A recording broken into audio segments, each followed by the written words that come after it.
Olá, eu sou o Bispo Miguel Uchoa E eu sou Juliane Uchoa. e esse é mais um Paz na Palavra.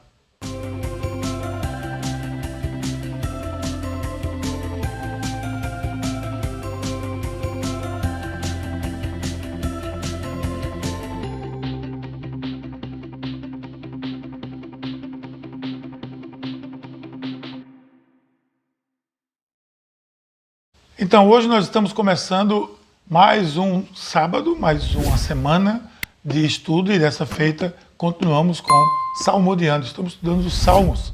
Fizemos aquela seleção, várias pessoas opinaram e agora nós estamos hoje com o Salmo 126. Salmo 126. Provavelmente você conhece o Salmo 126. É um salmo muito conhecido. Ele fala de consolo, tem um contexto de consolo do cativeiro da Babilônia e da esperança. É um salmo de esperança também. Então nós vamos ler o salmo e em seguida vamos mostrar a você como ele se divide. Ele se divide em pelo menos 4 partes, apesar de ser um salmo pequeno, ele tem apenas 6 versículos. Só 6 versículos. Mas ele também faz parte do Salmos de Peregrinação, que chama, que vai do Salmo 120 ao Salmo 134. E existem alguns motivos para chamar de Salmo de Peregrinação. Tem gente que diz que são os 15 degraus entre o Templo das Mulheres e o Templo... O Pátio das Mulheres. Pátio das Mulheres, dos homens. Também referência, né, do exílio babilônico, mas muito mais pela questão de que os judeus de diferentes partes tinham que ir sempre para Jerusalém, em festas importantes, né, várias vezes ao ano. Então, isso eles faziam uma peregrinação, né, do local, da cidade onde eles viviam, e iam para Jerusalém. E esses salmos eram como cânticos. Durante a peregrinação. Durante a caminhada, durante a peregrinação. E se você observar do 120 ao 134, cada um traz um tema mais específico. E esse 126 é o que a gente vai ver hoje, faz parte desse grupo especial de salmos. Vamos ler primeiro o salmo todo, porque são 6 versículos, e a gente subdivide. Tá. Quando o Senhor restaurou a sorte de Sião, ficamos como quem sonha. Então a nossa boca se encheu de riso e a nossa língua de júbilo. Então entre as nações se dizia, grandes coisas o Senhor fez por eles. Com efeito, grandes coisas fez o Senhor por nós. Restaura, Senhor, a nossa sorte, como as torrentes do Néguev. Os que com lágrimas semeiam, com júbilo ceifarão. Quem sai andando e chorando, enquanto semeia, voltará com júbilo, trazendo os seus feixes. Amém. Olha que coisa interessante, né? 6 versículos apenas. Assim como alguns outros que são muito curtos, mas com muito significado. A gente percebe que tem de 1 a 2, o versículo 1 e o 2, ele está narrando, como que contando uma breve história, como o que está acontecendo. Depois ele entoa um cântico, se você olhar o versículo 3, grandes coisas fez o Senhor por nós, por isso estamos alegres. E o versículo 5 e 6. Não, 4 é uma oração. É uma oração. E os 5 e 6 que são é uma promessa. Uma promessa. Né? Entra como promessa. Mas promessa no sentido de que é como se eles estão vendo a coisa se cumprir, estão reafirmando aquilo. Está vendo? Quem sai andando e chorando. Isso. A gente vai ver agora versículo por versículo. Então vamos lá. Versículo 1. Quando o Senhor restaurou a sorte de Sião, ficamos como quem sonha. Quer dizer alguma coisa? A expressão como quem sonha é como se fosse muito bom para parecer verdade. É tão bom, tão maravilhoso que parece um sonho. E, na verdade, é assim, na nossa vida, quanto maior for o cativeiro, mais claramente a gente consegue ver a mão de Deus quando Ele dá o livramento. Sendo que, o que é que acontece? Aqui foi um grande livramento. Então, quanto maior, maior o júbilo. O livramento aqui é o cativeiro da Babilônia, não se esqueçam disso. E eles sempre rememoram. Mas acontece que às vezes a gente esquece de ver os pequenos livramentos e os pequenos milagres do dia a dia. A gente só consegue celebrar mais a Deus quando a gente vê algo grandioso acontecendo na nossa vida. E aí a gente começa a esquecer de observar isso e a gente não trabalha a nossa gratidão a Deus. Mas esse salmo, ele começa abrindo isso justamente naquela questão de trazer à memória algo que dá esperança. Só que às vezes você pode olhar e dizer, eu não tenho nada que me traga esperança agora. Isso não é verdade.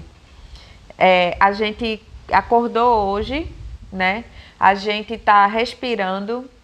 A gente está aqui podendo gravar esse vídeo, você está aí podendo assistir esse vídeo. De alguma forma você tem algum dispositivo, celular, computador, internet. Você está podendo processar as informações com a sua mente, o seu raciocínio. Você consegue raciocinar, você está vendo, você está ouvindo. E a gente esquece de agradecer ao Senhor, porque a gente acha que isso é pequeno, quando na verdade isso é infinitamente grande. Mas nós é que desprezamos no nosso dia a dia. Todos nós, independente da situação que a gente esteja, a gente tem sempre um olhar de esperança para o mundo. A fé cristã é uma fé de esperança, né? A gente costuma dizer que a palavra nos motiva a isso, né? Não é pelo que nós vemos, mas é pelo que nós cremos, é pela promessa. Nós somos fundamentados numa promessa. Como a gente vem dizendo que a fé cristã é uma fé fundamentada na esperança. A gente não vive pelo que a gente vê, mas pelo que a gente crê. A própria palavra de Deus é uma promessa e ela está repleta de promessas, de possibilidades de Deus na nossa vida. E a história do povo de Deus começa a história aqui. É uma história de que a esperança nunca deixou de existir entre eles. Cativeiros. O cativeiro da Babilônia foram 70 anos. Mas quantos anos foram no Egito? Perseguição. No Egito quase que eles praticamente esqueceram de Deus. Quando Moisés chegou para falar, tinha algumas pessoas que já tinham esquecido, uma geração inteira, gerações que se passaram. Mas sempre havia um remanescente fiel, que estava ali mantendo, olhando para onde? Para a promessa. Então eu não sei qual é o estado que você está agora, né? Onde você se encontra assistindo esse estudo, mas olhe com um olhar de esperança, que há de existir uma possibilidade que Deus pode atuar e transformar, seja lá o que for. E esse povo aqui está confirmando isso, confirmando que eles foram cativos, foram 70 anos, mas eles estão reafirmando. Quando o Senhor restaurou a nossa sorte, nós ficamos como quem sonha. Quase que, poxa, finalmente, a gente sabia que isso ia acontecer. Né? Quem sonhava, eu diria até. Agora não, eu estou vendo a coisa acontecer. E assim é na nossa vida. Depois ele entra no versículo 2. Então a nossa boca se encheu de riso, a nossa língua de júbilo. Então entre as nações se dizia, grandes coisas o Senhor tem feito por eles. Claro, como quem sonha, o resultado disso foi o quê? Alegria, júbilo. Confirmação daquilo que Deus tinha feito, confirmação do propósito, resultado da promessa acontecendo. Então eles ficaram com a boca cheia de riso. O que significa isso? O que é uma boca cheia de riso? Uma boca cheia de riso. O que significa uma boca cheia de riso? Ela tem motivo de alegria. De alegria. Então, quando você diz, sua boca está cheia de riso, porque estamos alegres, porque estamos felizes pelo que a gente está vendo. A minha língua cheia de júbilo. O que significa isso? Cânticos. Louvor a Deus, agradecimento a Deus. Minha língua está expressando, eu estou falando, eu estou dizendo, verbalizando o quanto o Senhor foi bom conosco. É isso que ele está dizendo aqui. Mas aí ele vai dizer o quê? Grandes coisas o Senhor tem feito por eles. Quem que diz isso? As nações. Porque viram o cativeiro. Imagina o povo da Babilônia, que viu mais de uma geração inteira cativa lá. De repente viu esse povo ser livre, ser liberto. Ordeiramente, sem revolta, sem nada. Deus agindo. Voltaram para sua terra. O que é que os assírios, o que é que os babilônios, o que é que esse povo dizia? Poxa, o Senhor está com esse povo. Foi o que o rei da Babilônia dizia. Deus é grande. Todos têm que prestar culto a ele. Por quê? olha o que ele fez por esse povo. Olha o que ele fez. Por isso que eu digo, muitas vezes, olhe para o que Deus tem feito, não somente na sua vida, mas na vida dos seus irmãos, na vida das pessoas. Porque quando você olha para a vida das pessoas, você vê a maravilha de Deus e você tem motivo de alegria também, de se alegrar com eles. Se alegrar por causa disso.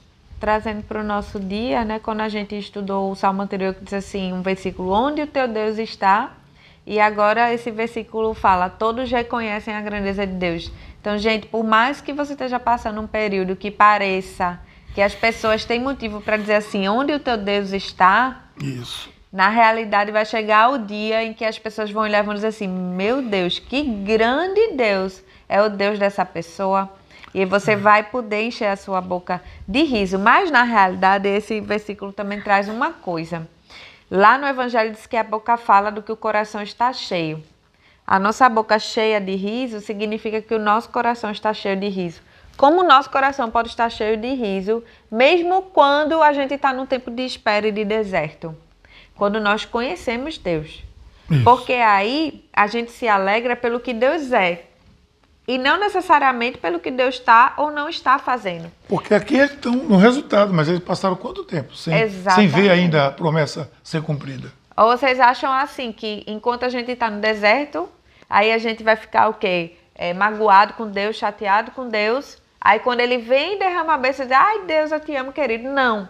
A gente ama a Deus pelo que Ele é, adora a Deus pelo que Ele é e louva a Deus quando Ele faz algo grandioso. Mas em todo tempo, Deus é digno do nosso louvor, da nossa adoração. Simplesmente pelo que Ele é. Nós nem existiríamos se não fosse da vontade dEle. Ele enviou Jesus para resgatar cada um de nós. Ele ama, a palavra diz que Ele é eterno, Ele é justo, Ele é amor. Então, por tudo que Ele é, tão poderoso e tão grandioso, ainda assim se preocupou de criar a nós.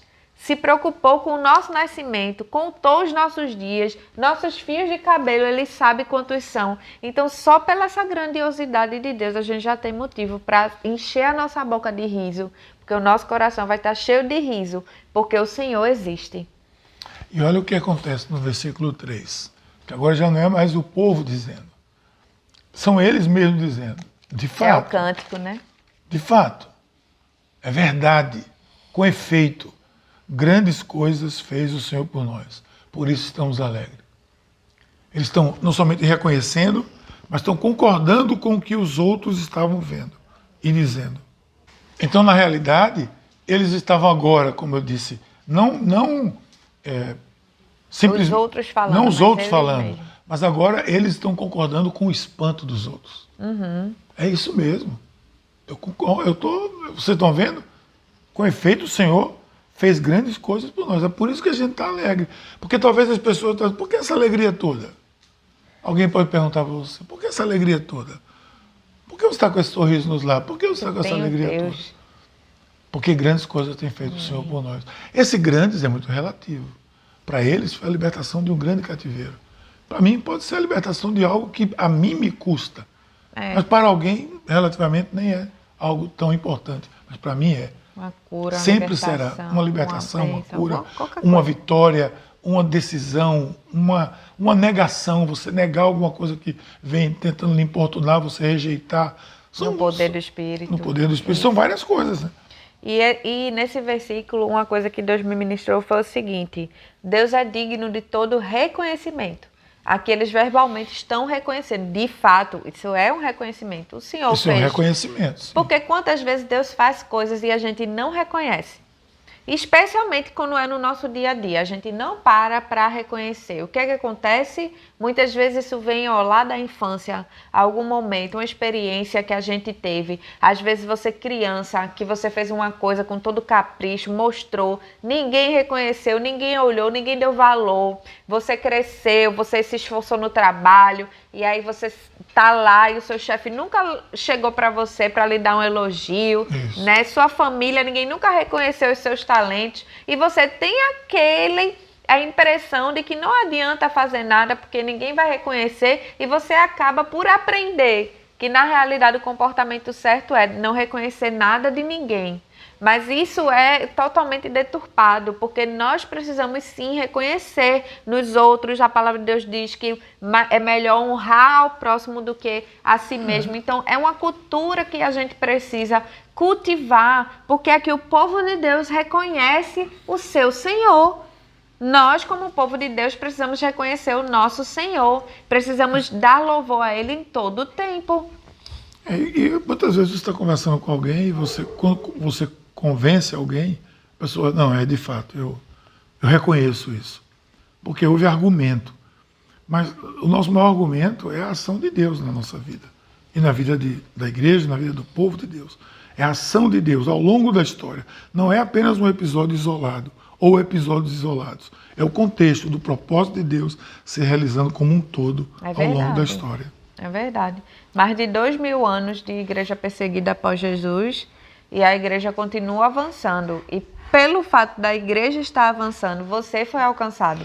Eu fui alcançada. Miguel foi alcançado há, 40 anos atrás. Eu fui alcançada, vai fazer 6 anos. Então, por quê? Porque a igreja continuou. E não parou em Miguel, não parou em mim, não vai parar em mim, não vai parar em você.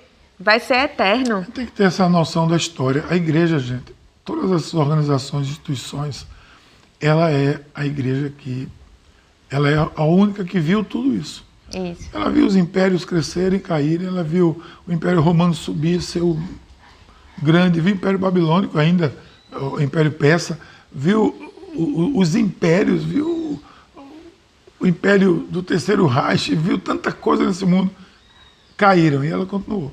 Sempre lá, assistindo tudo, vendo tudo e sendo presente em tudo. Então, quando a gente diz que a nossa argumentação não é pontual, porque ela é histórica também. Amém. Ela é ao longo da história. Amém. Versículo 4. Esse versículo 4 é bem interessante. É a oração, né? É um clamor, né? É uma oração. Restaura, Senhor, a nossa sorte, como as torrentes do Negebi. Aqui está Negebi. Porque o B no hebraico e o V se confundem. Mas em hebraico é Negev. É o deserto do Negev. Sabe o que acontece nesse deserto? Como aqui acontece em alguns lugares áridos. O rio fica seco durante uma época de estiagem, né? O rio fica seco. O rio não é perene. De repente, quando começam as chuvas lá na cabeceira, começa a encher. E alguns deles, as torrentes elas vêm com estrondo, elas vêm grandes, vêm com muita água, vêm derrubando tudo pelo leito ali, vem aquela... Tem algumas cenas dos rios lá em Israel, se você procurar pelo YouTube você vai achar. Essas torrentes enchendo os rios novamente. Aqui no sertão, em vários lugares, tromba d'água, quando enche os rios que estão secos. Ele diz, é com aquela aridez que estava. Olha, as torrentes do Negev, a tromba d'água que cai ali, vem para acabar com aquela aridez, com aquele vazio, com aquele deserto, com aquele leito sem nada. Aí ele diz, restaura como tu restaura o rio no deserto, que vem com água e tudo. Uhum. E traz esse frescor, traz essa alegria, traz essa bênção, né, que é a água da vida. É. E essa oração é como se fosse assim, o Senhor fez, então o Senhor o fará. Quando a gente fala que Deus é o mesmo ontem, hoje e sempre, e a gente lembra de algum feito na nossa vida pela mão de Deus, a gente diz, Deus, como tu fez lá daquela vez, faz hoje de novo, eu preciso de ti de novo, eu preciso desse milagre de novo, faz de novo, Senhor. É uma oração. E ele vai fechar, gente, o Salmo com um versículo assim... 2 versículos de promessa, o 5 e o 6. O 5 e o 6. Quem sai andando e chorando enquanto semeia, voltará com júbilo trazendo seus feixes. Foi o que disse no 5. O 5 disse, os que com lágrimas semeiam, com júbilo ceifarão. Mesma coisa. Ele está só repetindo de uma outra maneira para enfatizar uma verdade. Essa é uma coisa da poesia hebraica. Ele está enfatizando aquela mesma verdade. Uhum. Agora, veja que verdade é essa. Quando ele diz, Senhor, manda as correntes das águas, né? Por favor, mande. Mas ele diz, porque quem sai com lágrimas, quem sai no deserto, quem sai na luta, semeando, com júbilo vai ceifar. Uhum. Vamos focar aqui um pouco semear, porque o que é que você semeia, né? O apóstolo Paulo diz, aquilo que você semear, você vai colher. Certamente colherá. Certamente vai colher.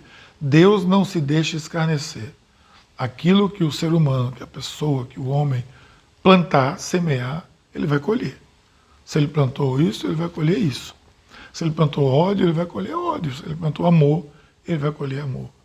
Se ele plantou paz, ele vai ter paz. Se ele plantou X, pense com você. O que você planta? O que é que as pessoas estão plantando? E lembre-se que plantar não é necessariamente algo que a gente faz. Às vezes também é algo que a gente fala. Sim, As claro. palavras também são sementes. Sim, atitudes, palavras, comportamento, tudo. Maneira que eu vivo, como é que eu vivo a minha vida? O que é que eu estou semeando? O que é que eu estou semeando? Com as minhas palavras, com o meu comportamento, com as minhas atitudes, com o meu propósito de vida, o que é que eu estou semeando? Deixa eu compartilhar uma coisinha agora. Que eu ministrei lá no Feminina São Paulo, uma feminina que nasceu, né, na igreja da pastora Benedita, Anglicana São Paulo. E eu dei um exemplo de uma ministração que eu vi sobre o Espírito Santo, que imagina o Espírito Santo, como a Bíblia fala, em forma corpórea de um pombo, e veio e pousou sobre você. Então ele está aqui pousado no seu ombro. Porque a gente sabe que o Espírito Santo está conosco, mas como homens, né, como pessoas, nós temos uma limitação de ver o que é espiritual. Né? A gente se atém muito ao que a gente vê materialmente falando, e a gente crê mais no que a gente vê, toca, sente, do que aquilo que a gente não consegue ver pelos olhos da fé, precisamos ver. Então o Espírito Santo de fato está conosco aqui, e se a gente imaginar ele pousado no nosso ombro, foi o que eu falei, a gente vai fazer que nem o salmista, que as nossas palavras, as nossas atitudes, os nossos pensamentos sejam agradáveis em tua presença. Isso vai fazer muita diferença no que a gente vai semear e plantar. Mas um ponto interessante aqui, Miguel, sobre isso é que ele está semeando os que com lágrimas semeiam. O que é que acontece? A pessoa está no deserto, a pessoa está na provação, a pessoa está no desafio, a pessoa está na enfermidade, na dificuldade, e seja qual for esse lugar de choro. Só que ele não está parado. Deus nos convida a ter atitude no meio do choro. Não é só orar, não é só chorar, não é só ter as lágrimas. As lágrimas precisam ser seguidas de ação. Porque quando eu não me paraliso, quando eu saio e mesmo assim eu planto, mesmo com muita dor eu continuo fazendo, por exemplo, a obra de Deus, mesmo sem reconhecimento eu continuo ajudando aquela pessoa, mesmo sem ver resultado eu continuo evangelizando e orando por alguém. Enquanto. Isso. Lembra do gerúndio. Mesmo sem ver uma melhora na minha doença, eu continuo comendo bem, tomando remédio, seguindo com esperança. Mesmo quando eu vejo assim pessoas ao meu redor que eu queria que conhecesse a Cristo e estão tomando um caminho tão distante, eu continuo agindo, eu continuo semeando. Mesmo quando num ministério você tem alguma dificuldade, teve um desentendimento com alguém, eu continuo servindo, eu continuo fazendo aquilo que o Senhor me chamou. Mesmo quando eu acho que ninguém está recebendo, eu continuo fazendo porque eu sei que eu recebi uma palavra do Senhor para entregar algo. Então é essa perseverança em meio às lágrimas que vai trazer a colheita de júbilo. E sabe o que eu percebo aqui, Ju? É a questão do gerúndio, né? Que eu gosto de observar. Verdade. Porque tudo que o Gil falou aqui tem a ver com gerúndio, que é enquanto. Por exemplo, nós estamos vivendo um tempo de pandemia. Paralisamos? Não. Enquanto estamos vivendo isso, estamos semeando, estamos pregando, estamos avançando como igreja, estamos programando, realizando os programas, as bênçãos, tendo células, vivendo, fazendo culto. Amanhã mesmo vai ter culto presencial nos 10 dois e horários, 17, 10 e 17, sem inscrição, você pode chegar. Ou seja, aí você fica, não, mas eu estou na pandemia, aí você se paralisa. É quando a gente falou lá no Reconstruir da Alma, o medo, e o que eu disse lá no meu livro, o medo pode paralisar você. A fé vai fazer você se mover. Isso. Não se deixe paralisar. Enquanto você está vivendo esse dilema que todos nós estamos vivendo, todos nós, vá semeando, vá plantando, vá vivendo, vá orando, vá abençoando a igreja, vá sendo presente na vida da igreja, etc, etc. Eu achei Assim é. linda a expressão, uma expressão que o Spurgeon escreveu. Ele disse assim, ele sai, aquele, né? Aquela pessoa sai. Ela deixa cair uma semente, deixa cair uma lágrima. Deixa cair uma semente, deixa cair uma lágrima. Deixa cair uma semente, deixa cair uma lágrima, mas vai plantando, vai fazendo. Ele também disse uma coisa muito importante para a gente precisar relembrar. Da mesma forma que não há nascimento sem dores do parto, também não existe colheita espiritual sem um doloroso trabalho na terra. É verdade. Ó, que fantástico, né? E eu vi um videozinho também que falava o exemplo da ostra, que a gente conhece bem, mas eu nunca tinha parado para pensar, porque ele disse assim, quando o molusco tá na casquinha dele, que entra a areia, aquela areia fica machucando ele. É por isso que ele cria aquela capa de proteção. E não sei quem falou essa frase, mas diz assim, ostra feliz não gera pérola. Isso aí é um livro de Rubem Alves, Ele que fala sobre isso. Ostra feliz não gera pérola. não gera pérola, porque a pérola é o resultado de uma angústia da ostra. Ela produz aquilo. Você viu que os que semeiam com lágrimas, com júbilo ceifarão. Espere que a sua pérola está sendo formada. Eu creio também que a minha pérola está sendo formada. Todos nós passamos por semeadura com lágrimas. Não pense que não, todos nós passamos. Mas uns vão escolher continuar semeando e outros vão escolher continuar só chorando. A nossa diferença tem que ser o gerúndio. Amém. Nós vamos continuar fazendo o que viemos fazer, a missão que Deus der, e a gente vai colher com júbilo tudo o que Deus quer que a gente colha. Amém. Esse foi o Salmo 126, com várias lições, apenas 6 versículos apenas. É lindo. Trouxe muitas lições para a nossa vida. Que a bênção do Deus Onipotente, Pai, Filho e Espírito Santo, seja com todos nós, com todo o povo de Deus, hoje e eternamente. Amém.